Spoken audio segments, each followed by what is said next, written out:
Wow, Mama Rika kena getahnya. Mahkamah Internasional putuskan pembekuan aset Iran adalah ilegal oleh AS hingga Amerika harus bayar kompensasi.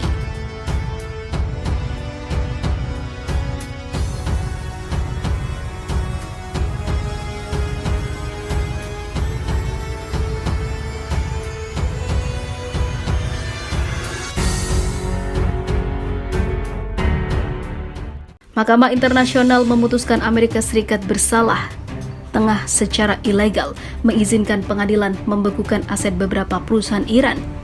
Hal itu sangat ilegal telah dilakukan oleh Amerika Serikat. Pengadilan internasional itu pun memerintahkan Amerika Serikat untuk membayar kompensasi dengan jumlah yang fantastis. Meski begitu, ICJ menyatakan tidak memiliki ataupun memiliki yurisdiksi atas 1,75 miliar dolar Amerika aset bank sentral Iran yang dibekukan. Kasus di hadapan ICJ juga dikenal sebagai pengadilan dunia. Awalnya diajukan oleh Teheran terhadap Washington pada tahun 2016 lalu karena diduga melanggar perjanjian persahabatan tahun 1955 dengan mengizinkan pengadilan Amerika Serikat membekukan aset perusahaan Iran. Uang itu akan diberikan sebagai kompensasi kepada korban serangan teroris. Republik Islam menyangkal mendukung terorisme internasional.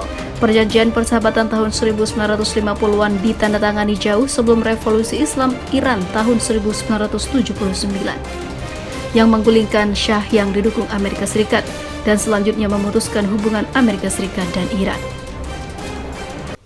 Diketahui Washington akhirnya menarik diri dari perjanjian itu pada tahun 2018.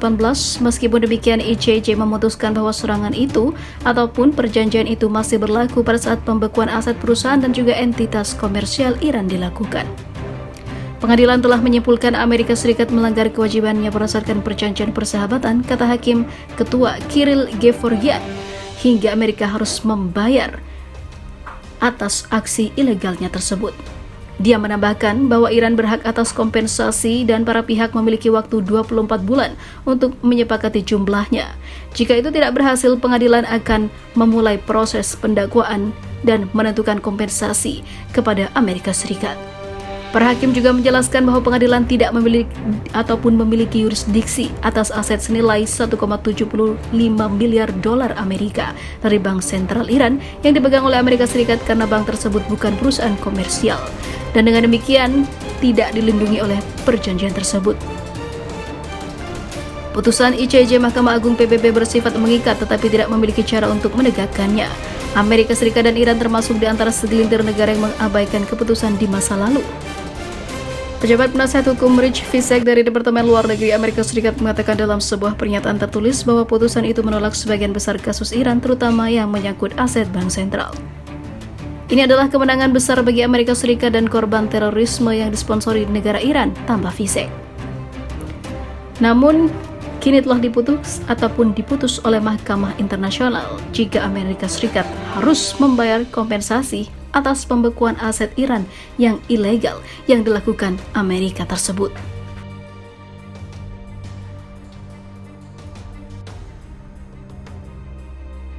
Agen rahasia Israel dihukum gantung. Tanpa banyak basa-basi dan koar-koar, Hizbullah dikabarkan telah berhasil menjebak dan menangkap agen rahasia Israel yang berkeliaran di Lebanon, Iran hingga Turki.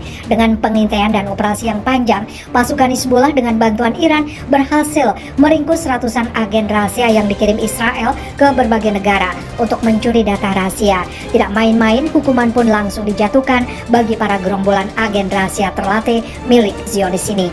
Penangkapan ratusan agen rahasia Israel bikin gempar negara Zionis. Kepanikan tidak terbendung karena ratusan kaki tangannya akan segera mendapatkan hukuman yang tidak main-main. Di sisi lain, penangkapan tersebut membuat pasukan PBB semakin waspada karena mengetahui bahwa Israel tidak rela meninggalkan negara-negara itu begitu saja. Perlengkapan yang disita dari para mata-mata Israel menunjukkan teknologi mata-mata sangat canggih.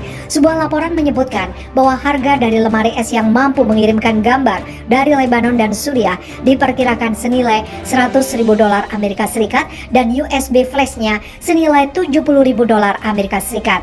Menurut laporan pers, pihak keamanan Lebanon telah mampu menguraikan sandi yang sulit milik mata-mata, membongkar teknik dan ciri mata-mata Israel. Polisi Lebanon memamerkan sejumlah perlengkapan spionase yang dipergunakan oleh jaringan mata-mata Israel di negara tersebut, termasuk sebuah pendingin air yang dilengkapi dengan alat pemetaan. Alat tersebut dipergunakan untuk mengidentifikasi ratusan target di wilayah Lebanon sebelum dan sesudah 2006. Beberapa di antaranya langsung diledakkan pada tahun itu juga, kata seorang petugas keamanan.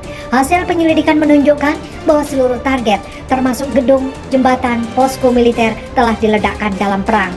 Para agen tersebut mempergunakan perlengkapan mata-mata untuk mengirimkan informasi melalui satelit dan internet.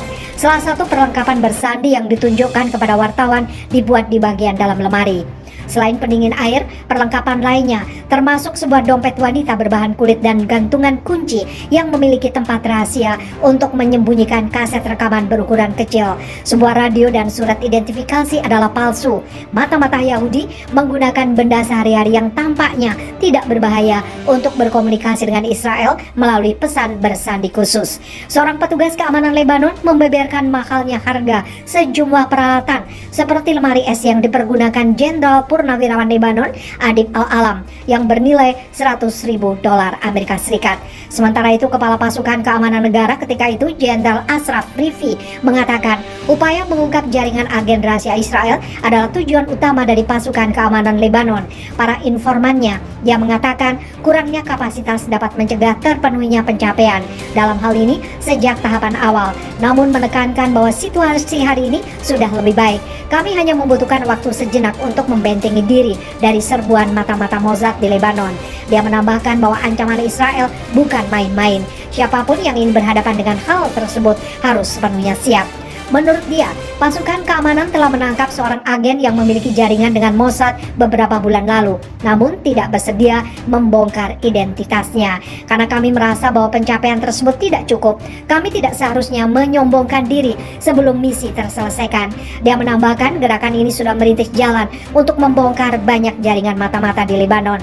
Rifi mengatakan bahwa penangkapan Jenderal Purnawirawan Adib Alam telah memainkan perannya fundamental dalam membongkar sejumlah jaringan mata-mata. Dia mengharapkan lebih banyak lagi jaringan mata-mata yang bisa terungkap. Para pejabat Israel menolak memberikan komentar mengenai penangkapan kembali agen-agennya.